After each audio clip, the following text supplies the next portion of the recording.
AOC mocked her law degree. 47 seconds later, Pam Bondy crushed AOC with one sentence. The Senate chamber hummed with a restless energy, the kind that settles over a room when a confrontation is about to ignite. Rows of polished oak benches were packed with reporters, aides, and onlookers, their eyes flicking between the raised dais and the witness table below. The room, with its towering ceilings and heavy velvet drapes, amplified every sound. A rustle of papers, a stifled cough, a whispered speculation. At the heart of it all sat Pam Bondy. Her posture, calm yet alert. Her sharp gaze betraying the focus of a woman who'd faced high-stakes battles before. Her tailored suit was crisp, her demeanor one of quiet confidence honed over years as a prosecutor and Florida's first female attorney general. Across the room, Alexandria Ocasio-Cortez, known to all as AOC, leaned forward, her hands gripping a pen tightly, her face a blend of resolve and subtle scorn. The air between them crackled with tension, a silent signal of the clash everyone sensed was coming. It started with a pointed jab. AOC's voice sliced through the chamber, clear and deliberate, as she addressed Bondi directly. "Ma'am," she said, her tone sharp with a practiced edge, "I find it curious that someone with your, let's say, outdated law degree thinks they can school us on modern policy." The words hit hard, sparking a murmur through the crowd.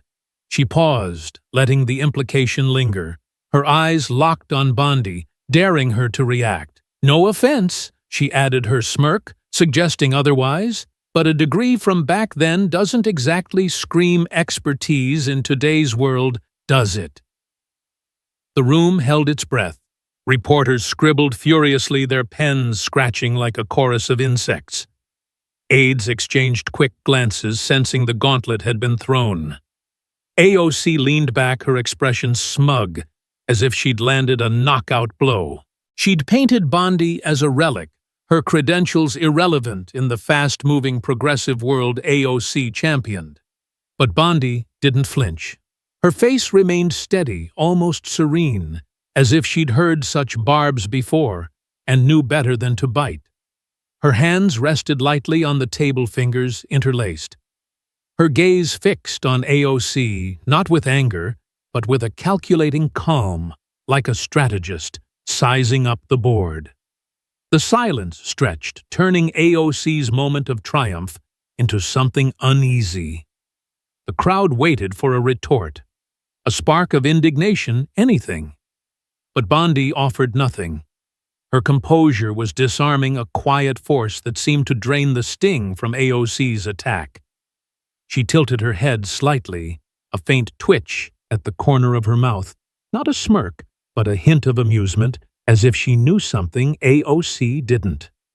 These hearings were no strangers to verbal sparring, often serving as stages for egos, chasing sound bites and viral moments. But this felt different. AOC's jab wasn't just about policy. It was personal, a direct challenge to Bondi's legitimacy, her education, her place in the room. She'd crafted her words to diminish, to rally her base, by framing Bondi as a figure out of step with the times, her law degree from Stetson University College of Law, a dusty artifact in a world demanding bold new ideas. For a moment, it seemed to work. Younger aides nodded subtly, and reporters tapped out tweets already shaping the narrative of AOC's latest takedown, the vibrant congresswoman outwitting the old guard. Yet Bondi's silence was rewriting that story second by second. She didn't snap back or raise her voice. Instead, she leaned forward slightly, eye still on AOC, and reached for a leather folder on the table. The motion was slow, deliberate, as if time was her ally. The folder, worn but elegant, was the kind a seasoned lawyer might carry, its edges softened by years of use. She opened it carefully, revealing neatly organized papers inside. The room watched, curiosity peaked, as her fingers moved with precision, sifting through the contents, like someone who'd done this countless times in courtrooms long before this day. She didn't speak, didn't acknowledge AOC's taunt, but her every move radiated control. AOC, sensing the shift, doubled down. "I'm just saying, ma'am, the world's moved on. We need fresh voices, not folks leaning on degrees from when typewriters were cutting edge." The quip drew a few nervous chuckles, but the laughter felt hollow, as if the room could sense the tide turning. Bondi's silence wasn't just a pause, it was a statement. She pulled a single sheet from the folder and held it up, not for drama, but to let it be seen. The paper was crisp, official, bearing the seal of a federal court. She didn't read it aloud. She didn't need to. Its presence alone shifted the room's focus. AOC's smirk faded for a split second, a flicker of doubt crossing her face as she realized she might have misjudged her opponent. Bondi spoke at last, her voice low and steady, carrying the warm cadence of her Florida roots laced with steel. "Congresswoman," she began, pausing just long enough to draw every ear. "I don't think it's my degree that's the issue here." The words were simple, but cut like a blade. She didn't shout or gesture wildly. Her presence filled the chamber. Reporters stopped typing, aides fell silent, and AOC froze her pen, hovering over her notes. Bondi's gaze held steady, and in that moment it was clear she wasn't just answering a jab, she was setting the stage for something bigger. The crowd leaned in, feeling the shift. Bondi's calm wasn't retreat. It was the poise of someone who'd faced tougher fights and emerged stronger. She placed the paper back in the folder, closing it with a soft snap that echoed in the hushed room. "I've found," she continued, her tone measured, "that it's not the age of a degree that matters, but what you do with it." The line landed with the weight of a gavel, quiet but forceful. A few onlookers nodded, a murmur of agreement rippling through the older crowd. Those who knew experience often outshines bravado. AOC opened her mouth to respond, but Bondi wasn't finished. She leaned back, her posture relaxed, her eyes sharp, like a lawyer readying a closing argument. "You see," she said, "I've spent my career working for folks who don't care about diplomas. They care about what's done for them." It was a deft pivot, steering the debate from personal attacks to the broader idea of service. The room felt it, the shift from AOC's fiery provocation to Bondi's grounded authority. She wasn't playing AOC's game. She was rewriting the rules. The hearing pressed on, but the energy had changed. AOC's confidence wavered, her notes now more a shield than a weapon. Bondi sat as she had from the start, composed, her folder a silent promise of more to come. Reporters shifted focus, no longer chasing AOC's soundbite, but watching Bondi, anticipating her next move. Aides whispered some jotting notes, others murmuring about the paper she'd held. What was it? A letter, a case file. Whatever it was, it had tilted the room's gravity toward the woman from Florida. AOC tried to regain ground, firing policy questions, but her earlier sting had dulled. Bondi answered with clarity, her responses rooted in a deep grasp of the law's real-world impact. She didn't boast. Her presence spoke for her. The crowd saw it, a woman who'd earned her place through relentless work, who'd faced doubters and would again, always with quiet strength. The clash wasn't over. AOC was too fierce to back down. But Bondi had set the tone, and the room knew it. She'd taken the challenge, absorbed it, and turned it into a chance to show her mettle, not through bluster, but through steady resolve born of a life proving herself. The paper, her calm, the glint in her eye, all signaled this was just the start. Bondi was ready, and the world was watching. The chamber buzzed with the aftershock of the opening salvo, the air thick with questions about what would come next. The polished mahogany table before Pam Bondy gleamed under the lights, reflecting her leather folder, now a focal point as much as she was. Bondi sat unruffled, hands on the folder, eyes steady and warm, trusting her instincts in the fray. AOC gripped her pen tighter, a flicker of unease in her stance. She'd mocked Bondi's law degree as outdated, but Bondi's response, or lack of one, had unsettled her. The crowd sensed it, murmurs quieting, as they leaned in, eyes darting between the two, awaiting the next act in this duel. Bondi's silence was strategy forged in decades of legal fights where patience undid opponents. In this chamber, stakes high and audience vast, she played on. She reopened the folder, leather creaking like a cue. She drew a sheet crisp with a federal seal, placing it down to let it speak. Focus sharpened reporters, paused aides, craned necks. AOC's eyes darted to it, confidence cracking briefly before a tight smile. Congresswoman Bondi, said her Florida accent, deliberate words, precise as a prosecutor's, "You mentioned my degree.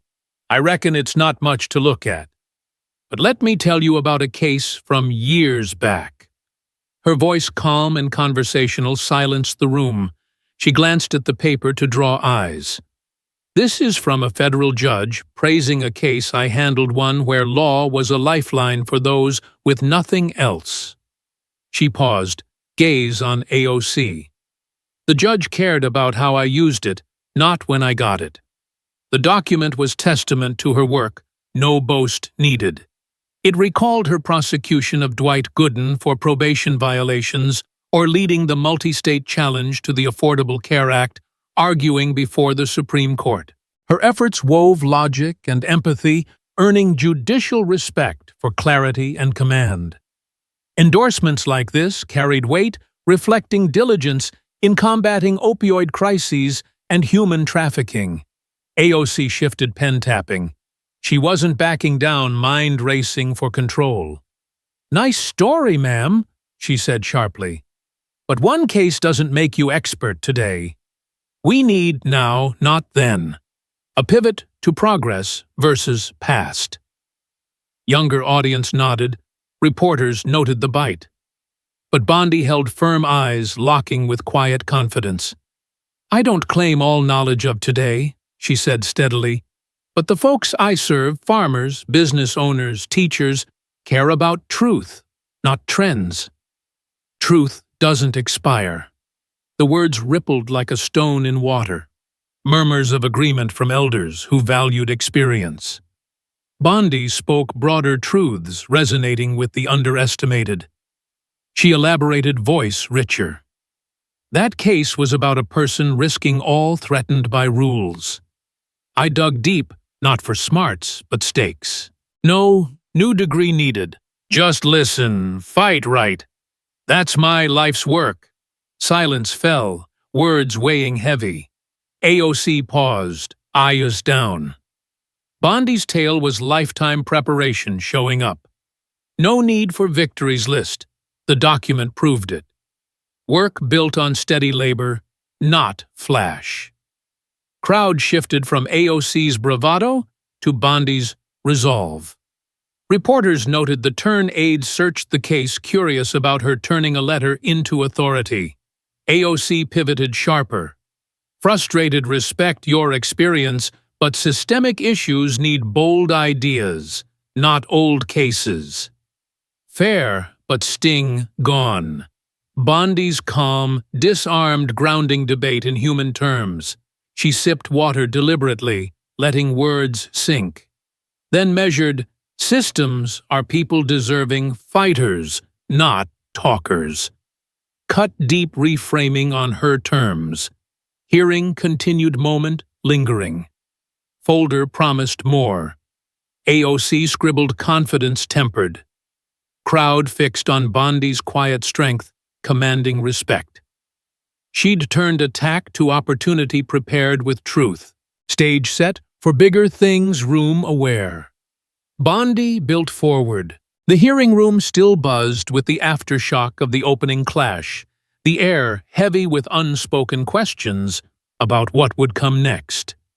The polished mahogany table before Pam Bondy gleamed under the chamber's lights, reflecting the faint outline of her leather folder, which now seemed to hold the room's attention as much as she did.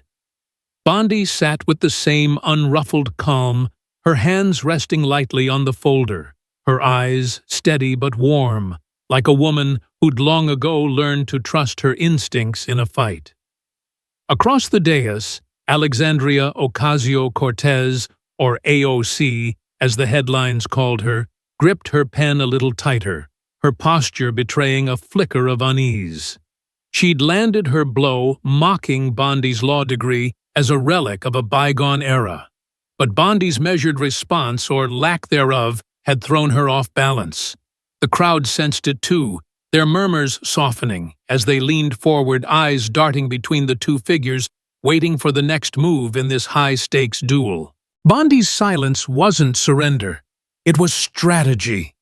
She'd spent decades in legal battles, facing opponents who thought they could out-talk or outmaneuver her, only to find themselves undone by her preparation and patience.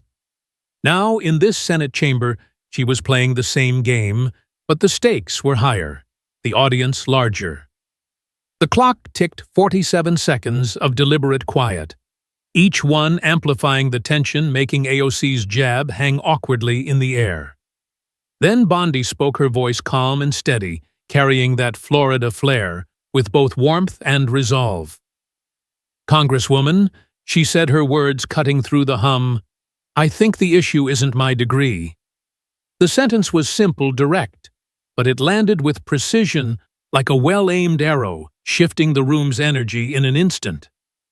The reporters paused, their frantic typing aides stopped whispering, and AOC's pen hovered mid-note, her eyes narrowing as the weight of the retort settled. Bondi didn't stop there. She leaned forward slightly, her movements unhurried, and opened the leather folder with a soft creak that seemed to echo in the sudden stillness. From it, she pulled a single sheet of paper, its edges crisp, bearing the embossed seal of a federal court. She didn't wave it or make a show. She simply placed it on the table, letting its presence speak volumes. The crowd's focus sharpened curiosity, turning to intrigue as they strained to see. AOC's gaze flicked to the document, her earlier smirk giving way to a brief, almost imperceptible tightening of her jaw. Bondi glanced at the paper, not to read it, she knew every word, but to draw all eyes to it. "This here's a letter from a federal judge," she said, her tone conversational yet commanding. "Written after a case I handled, one of those complex ones where the law isn't just ink on paper, but a tool to protect everyday people from overreach." She paused, letting the words sink in her eyes, steady on AOC. "The judge didn't focus on when I earned my degree. She focused on how I applied it to get results. The letter wasn't mere formality. It was a commendation of Bondi's work in a landmark case highlighting her role in challenging federal mandates that burdened small businesses and individuals.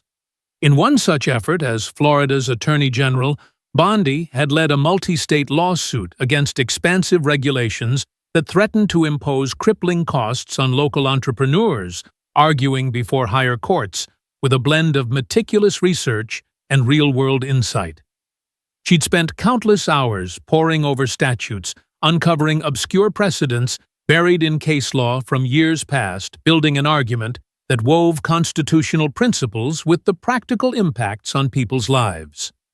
Her presentation had been clear, persuasive, turning complex legal jargon into accessible truths, convincing the court to strike down parts of the overreach and provide relief to those affected. The judge's letter praised her for that clarity, her deep command of the issues, and her ability to bridge the gap between abstract law and tangible outcomes, qualities that had defined her career in public service. AOC shifted in her seat, her pen tapping lightly against her notes, clearly working to regain her footing. She wasn't one to retreat easily, and the crowd could see her mind racing, searching for a counterpunch. "That's an interesting anecdote, ma'am," AOC replied, her voice sharp but controlled. But one old case doesn't equip you for the challenges we're dealing with now. The world has evolved. We need leaders who grasp the present, not relics from the past. It was a calculated redirection, aiming to pull the discussion back to her theme of innovation over tradition. A few younger aides in the room nodded, their phones lighting up with quick drafts of supportive posts, and reporters jotted down the exchange, sensing another potential headline. But Bondi didn't bite. She held her ground, her eyes locking onto AOC's with the quiet assurance of someone who'd weathered fiercer storms. "Congresswoman," she said, her voice unwavering, "I don't pretend to have all the answers for today's complexities, but I do know this. The people I've served, small business owners struggling under heavy regulations, families fighting for fairness, they don't ask about trends or timelines. They ask for truth. And truth doesn't come with an expiration date." The response landed softly but firmly, like a door closing on AOC's narrative, sending subtle ripples through the audience. A murmur of agreement rose from some of the older onlookers, those familiar with the grind of real-life battles where experience proved invaluable over flash. Bondi wasn't merely defending her credentials, she was redirecting the spotlight to a deeper principle, one that resonated with anyone who'd been dismissed for their background, yet proven their worth through action. She continued, her voice gaining a subtle depth without rising in volume. "That case wasn't about me or my degree. It was about protecting folks who'd built their lives from the ground up, only to face rules that could wipe them out overnight. I dove into the details, not to show off knowledge, but because I listened to their stories, understood their stakes, and fought with everything I had to make the law work for them, not against them." She paused again, allowing the human element to breathe her words, painting a picture of resilience, not just her own, but that of the people she represented. Bondi's approach had always been marked by that Kien Kung, a steadfast determination forged in the trenches of prosecution and advocacy, where listening wasn't a skill but a necessity. Whether tackling consumer fraud or pushing back against policies that stifled opportunity, she'd built a reputation for tuning into the voices often overlooked, turning their concerns into compelling arguments that swayed judges and juries alike. The room felt the shift. What had started as a personal dig at her education was morphing into a conversation about the true value of public service, the kind grounded in empathy, persistence, and results. Even AOC seemed momentarily off-kilter, her pen still, her eyes fixed on the table as if recalibrating. Bondi's story wasn't a boast. It was a testament to a career defined by showing up for the underdog, by transforming legal battles into victories that mattered in everyday lives. She didn't need to rattle off a list of accomplishments.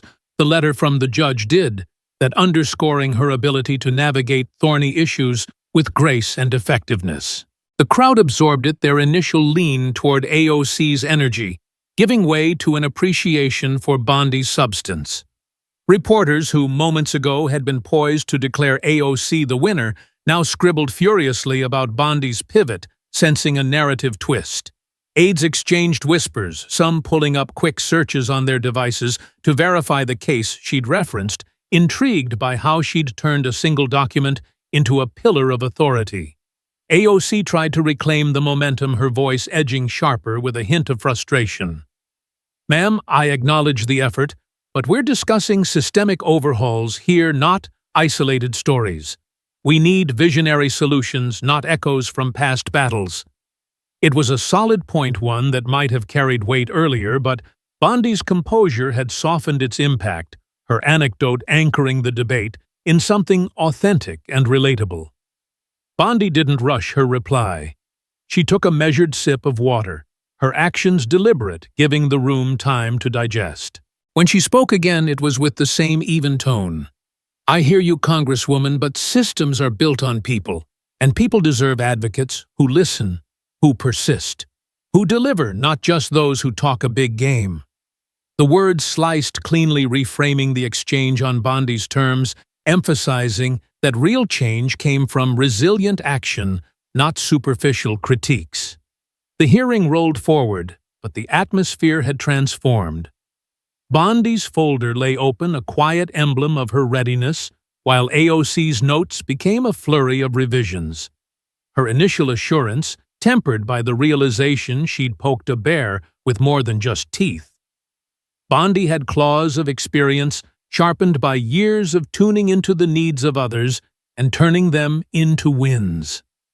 The audience, once split, now leaned toward Bondi, captivated not by volume, but by the quiet power of someone who'd mastered the art of turning adversity into advantage. She'd shifted the dialogue from a cheap shot at her degree to the enduring worth of dedicated work, her resilience shining through like a beacon, reminding everyone that true expertise wasn't about when you learned, it was about how you listened, adapted, and fought on. The stage was primed for more, and the room buzzed anew, aware that Bondi was just getting started. The Senate chamber hummed with a restless energy, the kind that builds when a confrontation teeters on the edge of something unforgettable.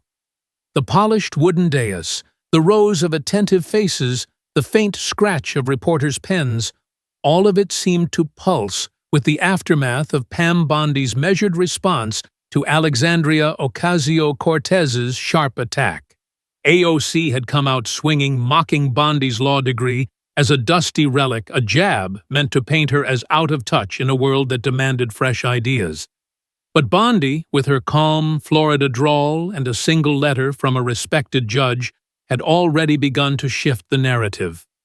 Her leather folder, now a quiet symbol of her preparation, sat on the table like a loaded weapon, its contents hinting at more to come. The crowd reporters, aides, and onlookers leaned forward, their eyes darting between Bondi's unflappable presence and AOC's barely concealed frustration. The stage was set for a moment that would not only turn the tables but leave an indelible mark on everyone watching. AOC, sensing the need to regain control, straightened in her seat, her hands gripping her notes as if anchoring herself against the tide. "Ma'am," she said, her voice cutting through the chamber's hum, "you keep talking about your past, your cases, your old-school approach. But we're in a new era. The challenges we face, climate, inequality, technology, they need bold, forward-thinking solutions, not stories from decades ago." Her words were sharp, designed to reframe the debate on her terms, to cast Bondi as a woman tethered to a bygone time.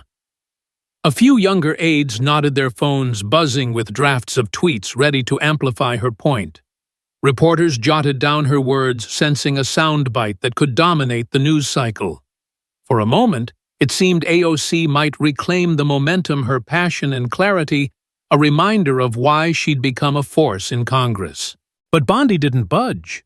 Her posture remained relaxed, her hands resting lightly on the table, her eyes fixed on AOC with a gaze that was neither hostile nor defensive, just steady, like a woman who'd faced tougher storms and knew exactly how to navigate this one. The room felt the weight of her silence, a pause that wasn't hesitation but strategy, the kind honed over years in courtrooms where timing could make or break a case. She tilted her head slightly, the faintest trace of a smile on her lips. Not a smirk, but a quiet acknowledgement that she was ready for what came next. "Congresswoman," she said at last, her voice low and deliberate, each word carrying the warmth of her Florida roots and the precision of a seasoned lawyer. "I reckon you're right about the world changing. But one thing that doesn't change is the need for folks to mean what they say, and say what they mean." The line landed with a quiet force, and the room seemed to hold its breath. AOC's eyes narrowed slightly, her pen pausing over her notes as she sensed a shift. Bondi's words weren't just a response. They were a prelude, a signal that she was about to change the game. She nodded to an aide who stepped forward with a small tablet its screen glinting under the chamber's lights. Bondi took it with the same unhurried calm that had defined her presence all day, her fingers moving with the ease of someone who'd done this 1,000 times. You see, she continued, her voice steady, but now tinged with a hint of anticipation. I came across something a while back that stuck with me. I think it's worth sharing with everyone here today. She tapped the tablet, and a large screen behind the dais flickered to life, casting a soft glow across the room. The crowd leaned in. Their curiosity peaked as the faint hum of a video loading filled the chamber. The footage began, the sound crackling slightly, but clear enough to recognize the setting. A bustling fundraiser packed with donors and supporters, the kind of event where every word is weighed for its impact. AOC's voice came through the speakers, confident and vibrant, addressing the crowd with her trademark energy. "I've worked with people who fought their way up," she said on the recording, her words ringing with conviction. "Folks who went to night school, who earned their degrees through sweat and sacrifice. They're the ones who bring real perspective, who outwork anyone from a fancy university." The crowd in the video erupted in applause, and AOC's face lit up with a smile, her passion undeniable. The screen froze on that moment, her expression a mix of pride and sincerity, and Bondi let the silence stretch, letting the weight of AOC's own words settle over the room like a storm cloud.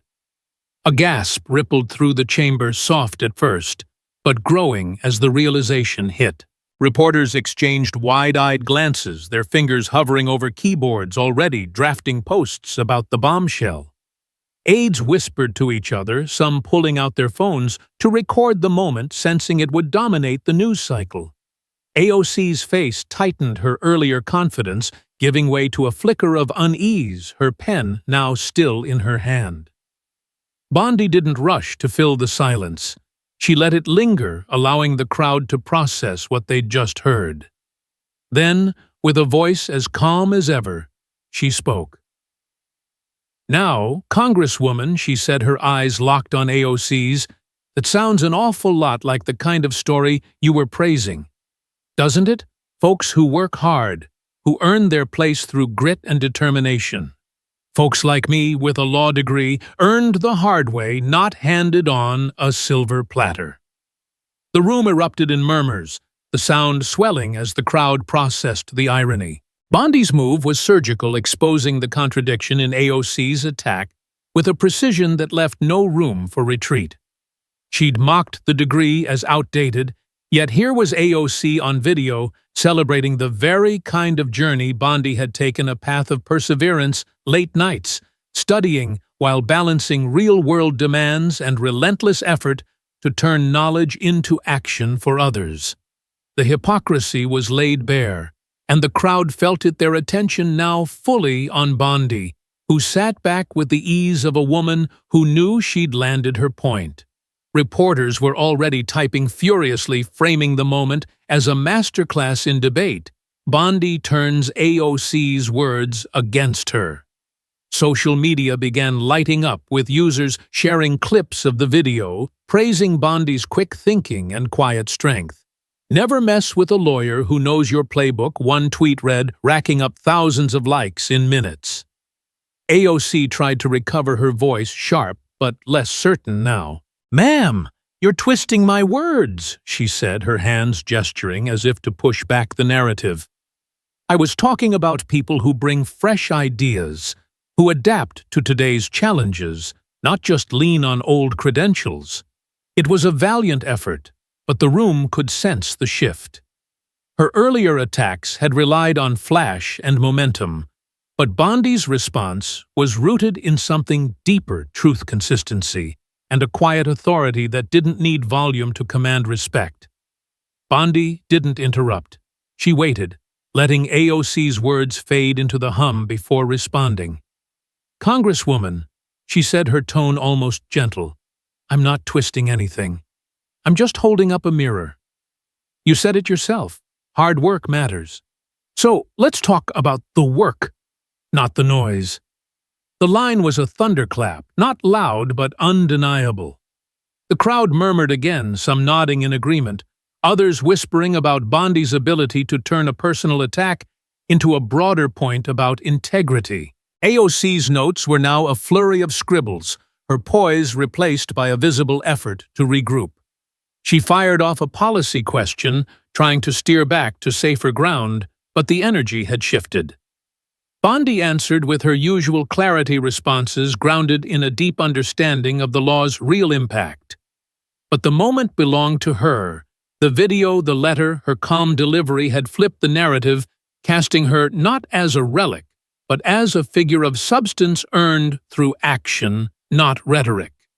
The aftermath was immediate. Social media erupted with praise for Bondi after her calm, poised response to AOC's sharp remarks. Clips went viral, hashtags trended, and users hailed it as a masterclass in leadership. Bondi played chess, while AOC played checkers. Reporters framed the exchange as a pivotal moment, showcasing Bondi's quiet strength and preparation. As the energy shifted in the chamber, Bondi remained composed, her actions speaking louder than AOC's fire. She countered attacks with facts and conviction, then delivered a powerful message. Degrees don't define. Work service and truth do.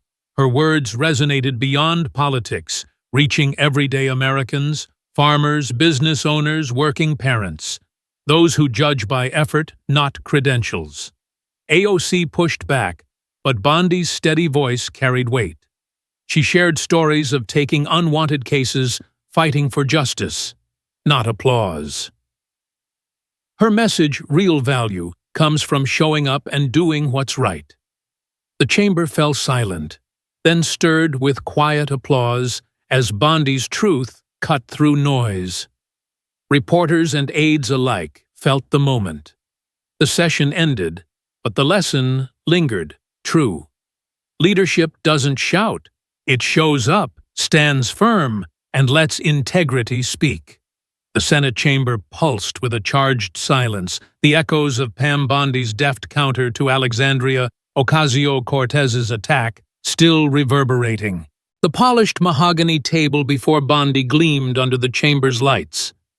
Her leather folder now closed, but radiating quiet authority, a testament to her preparation. AOC's notes lay in disarray, her earlier confidence shaken by Bondi's surgical exposure of her contradictory words via a fundraiser video. The crowd reporters, aides, onlookers sat captivated, their attention fixed on Bondi, whose calm presence had transformed a personal jab into a broader lesson.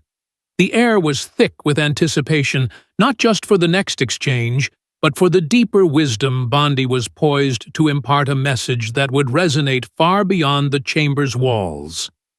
Bondi leaned forward, her hands clasped loosely, her eyes sweeping the room with a warmth that belied the steel beneath. AOC, still formidable, gripped her pen, her posture tense as she braced for what was coming. Bondi adjusted her glasses, a deliberate motion that drew every eye, and spoke her Florida drawl steady and measured. "Congresswoman," she began addressing AOC, but speaking to all, "we've talked a lot about degrees and who's qualified. But let me share what I've learned over the years. It's not the paper on your wall that defines you. It's the work you do, the people you serve, and the truth you hold when the pressure's on." The words landed softly, but with force, silencing the room. Reporters paused, pens hovering, sensing a quote destined for headlines. Aides leaned in, phones forgotten, moved by the weight of her message. AOC's expression was guarded, her earlier bravado replaced by a cautious stillness. Bondi didn't gloat. She pivoted to something universal, speaking to everyone regardless of politics. "I've met folks across this country," she continued. "Farmers hit hard by bad policy. Small business owners fighting to keep their doors open. Parents working 2 jobs for their kids' future. They don't ask where I got my degree. They ask if I'll listen, if I'll fight for them. That's what I've done every day." Her voice carried quiet passion, resonating with those who'd been underestimated, dismissed, or told they didn't belong. The room felt it, the aides who'd clawed their way into these halls, the reporters who'd risen from small-town papers, the onlookers who'd faced their own struggles. Bondi's words were a reminder that worth lies in impact, not titles. She paused, letting the silence amplify her point, her gaze inviting the crowd to see themselves in her story. AOC interjected, her voice sharp with a defensive edge. "Ma'am, no one's denying your effort, but we're talking systemic change. Big ideas to move us forward. That's what people need now."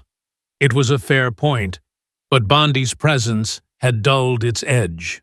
Her calm, her preparation, her ability to turn AOC's words against her had made the argument feel hollow, like a slogan lacking substance. Bondi waited, letting AOC's words fade, then responded, her tone gentle but firm.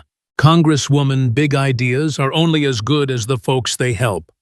Helping starts with listening, showing up, doing the work, even when no one's watching." The crowd was riveted. AOC's flash overshadowed by Bondi's substance. She didn't raise her voice.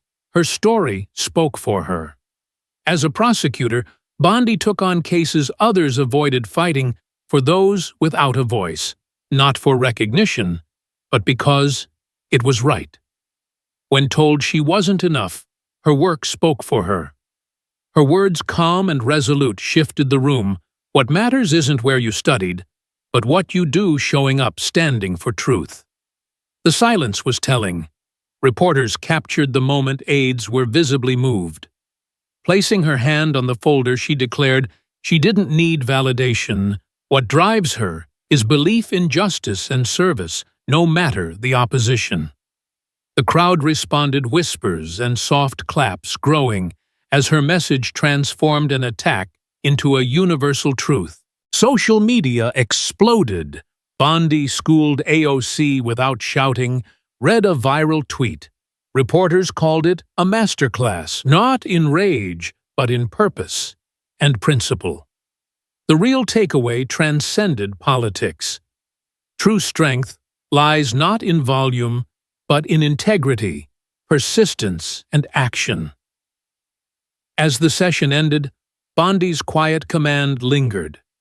AOC continued, but the moment belonged to Bondi, who proved leadership needs no spotlight, only the courage to let actions speak.